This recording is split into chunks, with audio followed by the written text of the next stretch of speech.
नमस्कार, प्रणाम। हम हैं आपके भाई, आपके दोस्त प्रवीण मिश्रा बुलबुल। अभी बिहार के नियोजित शिक्षकों के लिए एक बड़ी खबर लेकर आपके सामने आ गए हैं। बता दें कि बिहार में अभी जो सक्षमता 5वां का मामूली परीक्षा 5 का जो फॉर्म भरने का डेट निकला हुआ था, वह टाएं फिस साबित हो चुका है, जिसको लेकर यह चर्चा है कि आंकड़े सरकार के द्वारा, बिहार के शिक्षा विभाग के द्वारा इसलिए प्रस्तुत नहीं किए जा रहे हैं कि शायद किसी ने 2, 4, 10 लोगों को छोड़कर किसी ने फॉर्म ही नहीं भरा।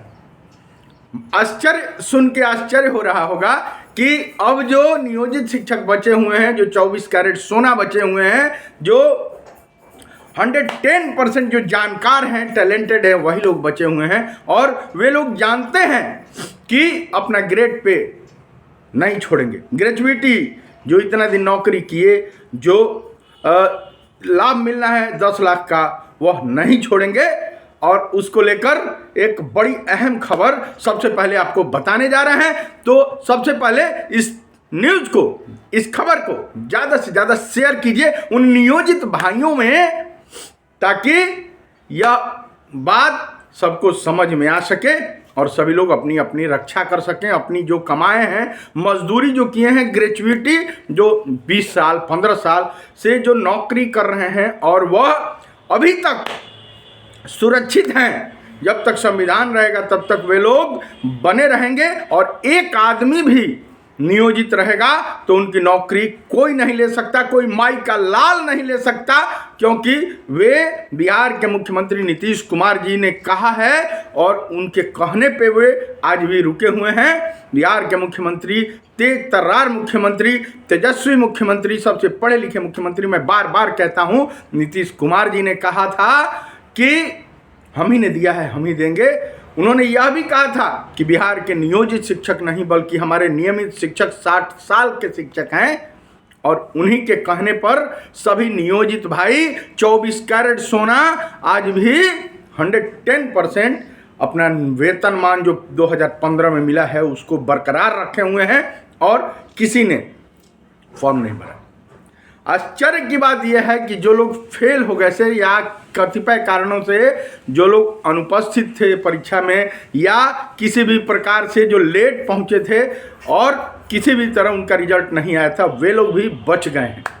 एक और पत्र जो जारी हुआ है कि जो यह बात बाद में जानकारी बाद में मिली कि वेतनमान, ग्रेड पे वेतनमान, नियोजन इकाई जैसा कवच कुंडल उनके पास है और किसी भी प्रकार से जो प्रधान शिक्षक के रूप में फंस गए थे परीक्षा देके और ज्वाइनिंग नहीं करना चाहते थे, सरकार ने कह दिया कि आपको एक पत्र जारी कर दिया। शिक्षा विभाग ने पत्र जारी करके कहा है कि जो भी प्रधान शिक्षक का परीक्षा दे दिए हैं और नियोजित शिक्षक रहना चाहते हैं, उनको नहीं रहने देना है। उनके लिए पत्र जारी हुआ है कि उनको येन केन प्रकारेण जल्दी से ज्वाइन कर लीजिए, नहीं तो 3 जो ऑप्शन जिला का दिए हैं उसमें उनको कहीं भी जगह दे दिया जाएगा, उनको पत्र जारी कर दिया जाएगा। यह बताता है कि नियोजित शिक्षक शिक्षा विभाग रखना नहीं चाहती है, क्योंकि उनको ग्रेड पे है, उनको वेतनमान है, उनको ग्रेजुएटी देना है पड़ेगा, उनको कवच कुंडल है। यह एक बहुत अहम बात है। देखिए, ऐसे समय में तमाम नियोजित भाई जो एकजुट थे, जो दोस्त बनाए हुए थे और एक दूसरे की से जो जानकारी ले रहे थे, आदान प्रदान जानकारियों का कर रहे थे कि क्या फ़ायदेमंद है, मामूली शिक्षक बनना फ़ायदेमंद है, बगबेलन बनना उचित है कि नहीं है, उसके अलावा प्रधान शिक्षक बनना उचित है कि नहीं है, इस पर आपस में मित्र मंडली जो जानकारी ले रही थी और मित्रता कितना फ़ायदेमंद है यह बताता है। हमेशा देखिए, एक मित्र जो होगा ना, आपके जो 2, 4, 10, 20 जो शुभ चिंतक जो होंगे, वो आपको अच्छा रास्ता दिखाएंगे। हम लोगों ने भी वह काम किया और 4-5 जो सभी मित्र मिलके हम लोगों ने समाज को जागृत किया। हो सकता है कि गिलहरी की तरह राम सेतु निर्माण हो रहा था और राम सेतु निर्माण में सारे लोग पत्थर ले जाके डाल रहे थे। कोई रा लिखता था, कोई म लिखता था, दोनों पत्थर समुद्र में सट जाता था, चिपक जाता था। सेतु निर्माण हो रहा था। एक गिलहरी को देखा नहीं गया। गिलहरी अपना पूंछ समुद्र में से भिंगाती थी, बालू के रेत में जाती थी और बालू उस अपने पूंछ में लगाती थी ले जाके और राम सेतु पर झाड़ती थी। किसी ने देखा, कहा कि यह गिलहरी क्या कर रही हो? गिलहरी ने कहा, जो कहा वह जवाब सुन के आप हैरत में पड़ जाइएगा। वह काम हम लोगों ने किया, हमने भी वह रोल निभाया। उस गिलहरी का रोल, उस गिलहरी का जवाब था कि राम सेतु निर्माण हो रहा है, सीता मैया को लाने जाना है और धर्म के रास्ते पे भगवान श्री राम चल रहे हैं। इसमें मैं इतना ही मदद कर सकती हूँ कि मैं ले आके बालू, और जितना ही बालू हो सके छिटक रहा है, मैंने राम सेतु निर्माण में उतना ही पूंछ में लपेट के बालू इस पे छीट दिया। यह कोई देखता होगा तो यह जरूर कहेगा, ऊपर वाला देखता होगा तो कहेगा कि उतना ही कार्य मैंने तो राम सेतु निर्माण में किया।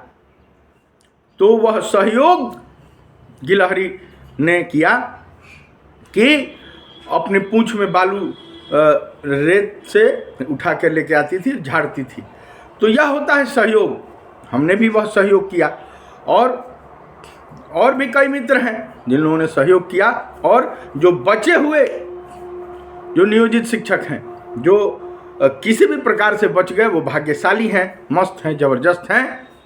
उन मित्रों को जिसके कारण आप बचे हैं, आज आपका ग्रेड पे वेतनमान है, आप नियमित शिक्षक हैं, आपको 8वां वेतन आयोग का लाभ मिलेगा। उन सभी मित्रों को जिसने आपको बचाने में सहयोग किया, सबको धन्यवाद बोलिए कि किसी भी कारण से आप न प्रधान शिक्षक का परीक्षा दिए, ना आप मामूली परीक्षा दिए, और आप अपना ग्रेड पे वेतनमान ग्रेचुइटी की राशि बचा लिए।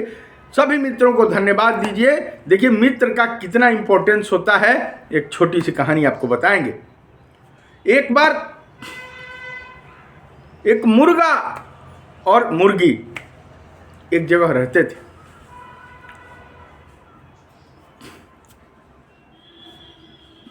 कुछ दिन पहले मुर्गा मुर्गी को प्रपोज किया कि मैं तुमसे शादी करना चाहती हूँ, तुम्हारे साथ रहना चाहता हूँ।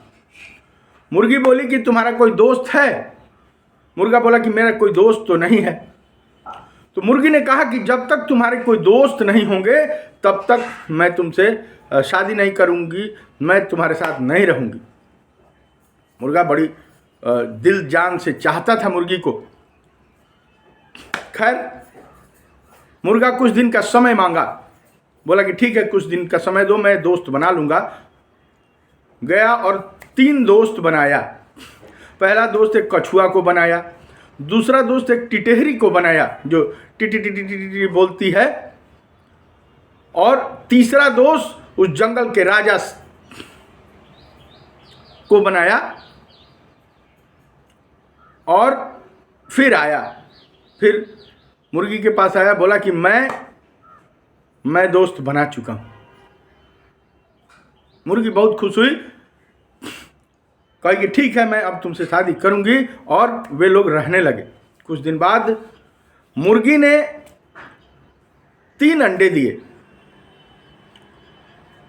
और उसी दरमियान कुछ सैनिक बाहर से आकर जंगल में रुके थे। बगल में ही सैनिक रुके हुए थे।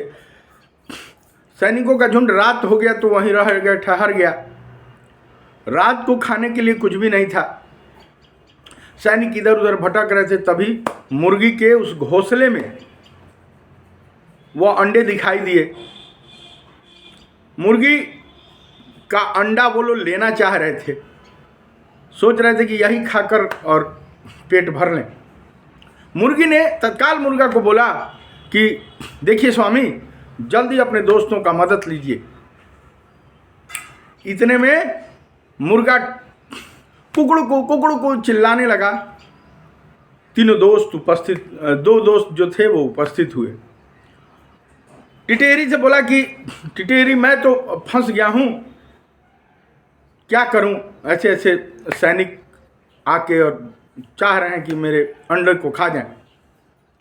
टिटेरी का दोस्त बाघ था, जंगल का राजा था। वह गई और बाघ को अपनी बातें बताई कि ऐसे ऐसे मेरा मित्र है, वो फंस गया है, कुछ सैनिक आके उसके अंडे को, मुर्गी के अंडे को खाना चाहते हैं, अपना पेट पालना चाहते हैं।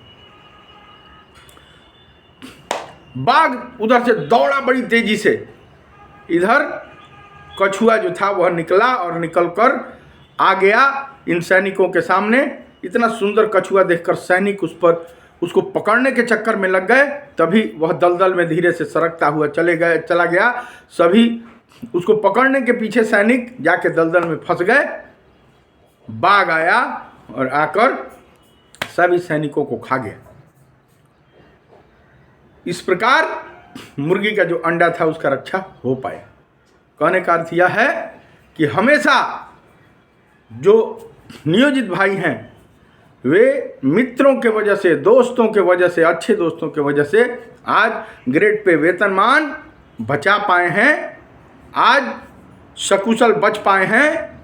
नियोजन इकाई जैसा कवच कुंडल उनके पास है। वे मामूली परीक्षा के चक्कर में नहीं फंसे, किसी भी चाल में, किसी भी जाल में नहीं फंसे। तो उन दोस्तों को धन्यवाद दीजिए। अगर मैंने भी एक कदम कहीं आपके लिए कुछ किया है तो धन्यवाद सभी को दीजिए। जितने मित्र दोस्त आपके हैं सबके धन्यवाद दीजिए।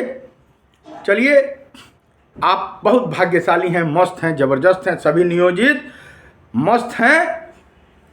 इस खबर को अगर अच्छा लगा हो तो शेयर कीजिए, ज़्यादा से ज़्यादा उन लोगों तक पहुंचाए जो अभी भी 24 कैरेट एकदम सोना है। Love you. दीजिए प्रवीण मिश्रा बुलबुल को इजाज़त। हमारे गीत संगीत को T series web music company, बड़े बड़े कैसेट कंपनी से सुनते हैं, उसके लिए बहुत बहुत धन्यवाद।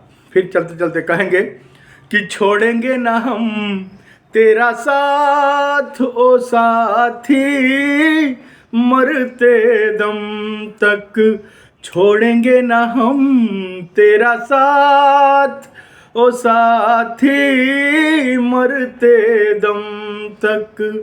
हो मरते दम नहीं, अगले जन्म तक, अगले जन्म नहीं, 7 जन्म तक, 7 जन्म नहीं, जन्म जन्म तक छोड़ेंगे ना हम तेरा साथ नियोजित, मरते दम तक छोड़ेंगे ना हम तेरा साथ ओ साथी, मरते दम तक। चलिए, लव यू। शेयर कीजिए। दीजिए प्रवीण मिश्रा बुलबुल को इजाज़त। धन्यवाद।